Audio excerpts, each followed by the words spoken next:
諦めないのが俺の魔法だ! And this is why you never bet against an underdog. There is a saying, don't underestimate the power of a hero. For this list, we're looking at the times people bit off more than they could chew by selling the protagonist a little short, from petty squabbles to life or death situations. These miscalculations cost a few fellas big time.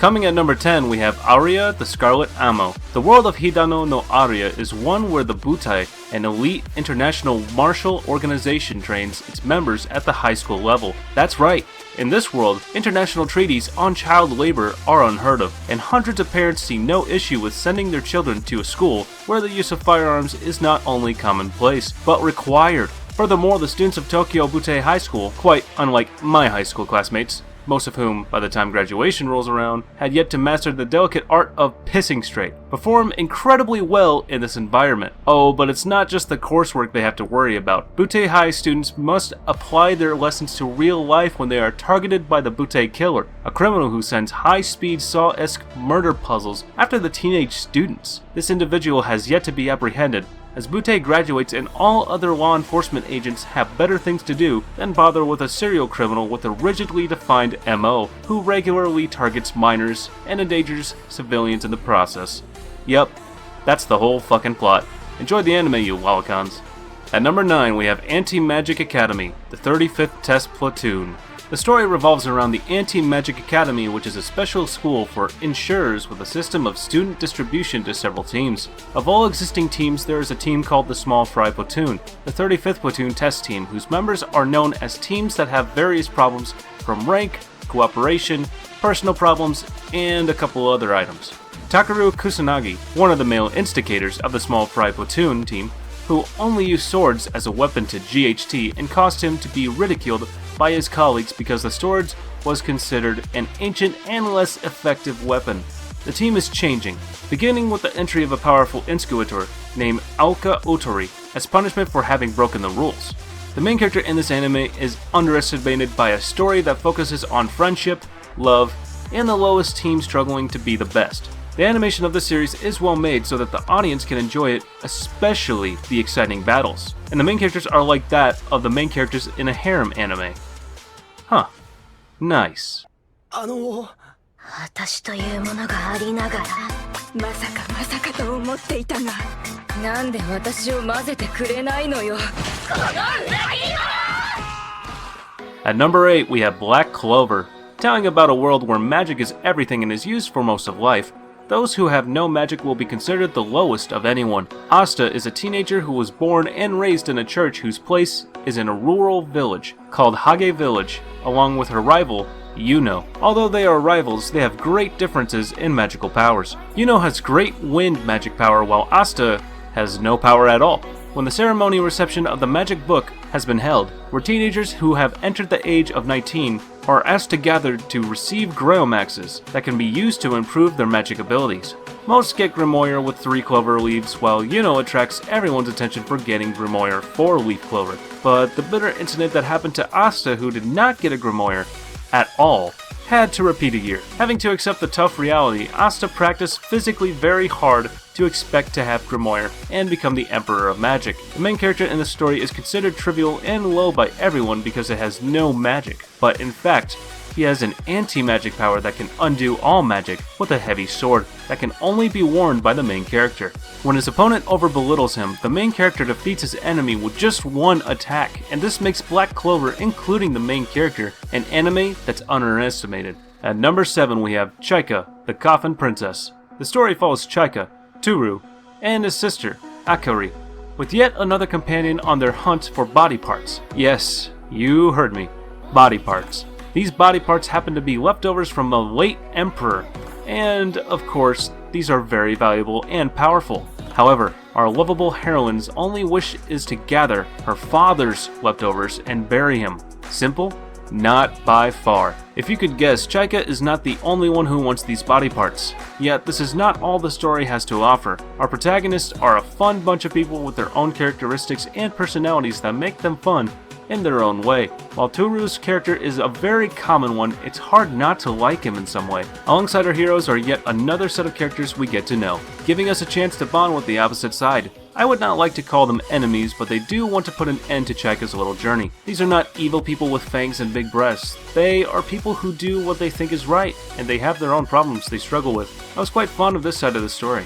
At number 6, we have Chrome-Shelled Regos. A bunch of monsters named Filth Monster has emerged that comes from contaminated produce.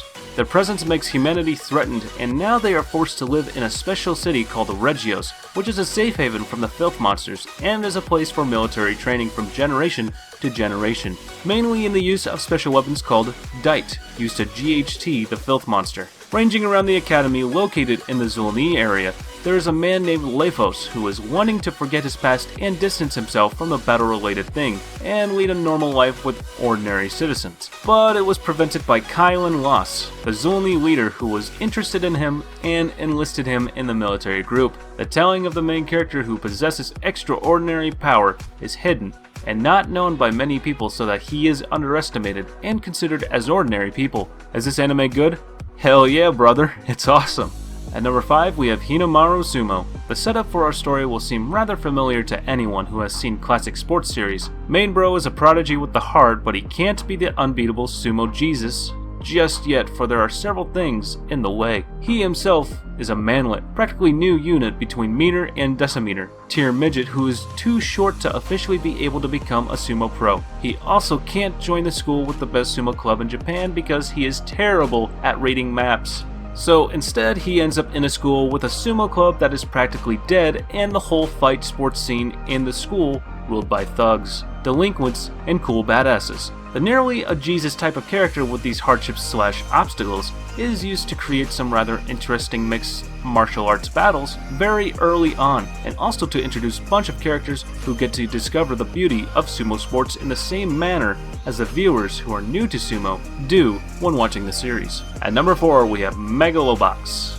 Joe is tired of being a boxer who has real potential, yet continues to throw it all away by partaking in fixed fights within the underground boxing circuit. But hey, it's the only thing he can do for actual money, right? Wrong. Megalonia comes along and that changes everything. It's a special tournament for ultra-rich boxers who have access to enhanced gear, which technically would help a boxer kill a person instantaneously upon impact. But no, not Joe. He's immune to punches, injuries, and surgeries, and thus our story begins. Joe goes on a journey with a shady boxing manager, an orphan kid who has sickle cell anemia, and a champion who is into bestiality with huskies. Man, what a joyride. In third place, we have King's Avatar, telling about the story of the best player who plays in the Glory game, one of the most popular MMORPG games in China. The player is called Yeju. He is a player dubbed the Godfighter, because it is a top-tier professional player that has the ability to play in a very great GHT. But for some reason, he had to leave the team he was in, and after that, the main character decided to stop playing the Glory. Yeju is now an employee who works in an internet cafe after leaving the online game world. At that time, Game Glory is launching its 10th server. Yeju decided to play the game once again with the name of a new character named Lord Grimm. With the experience of having the RST he has as a new player, he has become the highlight of the various players and attracted the attention of the big guild. This is the best Chinese anime of all time. As far as I know, that is. In second place, we have Kokos Basketball. The anime starts off by explaining that a team of 6 players were the legendary Super Saiyans that had the ability to slap their special golden cocks in the faces of their opponents. Now let me translate. A middle school team dominated their league and their players were given the name of the Generation of Miracles. Each player in the Generation of Miracles has their own special ability. The plot focuses on the relationship between the two main characters, their relationship with their teammates, and mostly how the team will win tournaments. Kuroko's plan is to help Kagami achieve his goal by becoming his shadow, whilst Kagami is his light. Obviously, Kagami's goal is to be the strongest player in Japan, so a fairly normal plot for a sports anime. But I mean, come on, aside from being the strongest player or the best team, what else can a sports anime do? Do you want them to turn evil and fuck everything up? Now, coming in at first, we have Hunter x Hunter. The story is good, but not really anything mind-breaking. It's about a Gon, a 12-year-old boy trying to become a hunter so he can find his father who left him as a child. A hunter is basically a person with a hunter's license, and the concept of hunting can be almost anything. As long as you complete the difficult and deadly hunter's exam and get your license, you can do whatever you want with it. So naturally, there's all kinds of hunters. Everything from hunters who hunt criminals, hunters who are criminals, and hunters who tries to master the art of cooking, for example. So, in the first part of the series, it's about the exam, and you follow Gon and his 3 companions as they try to survive the exam.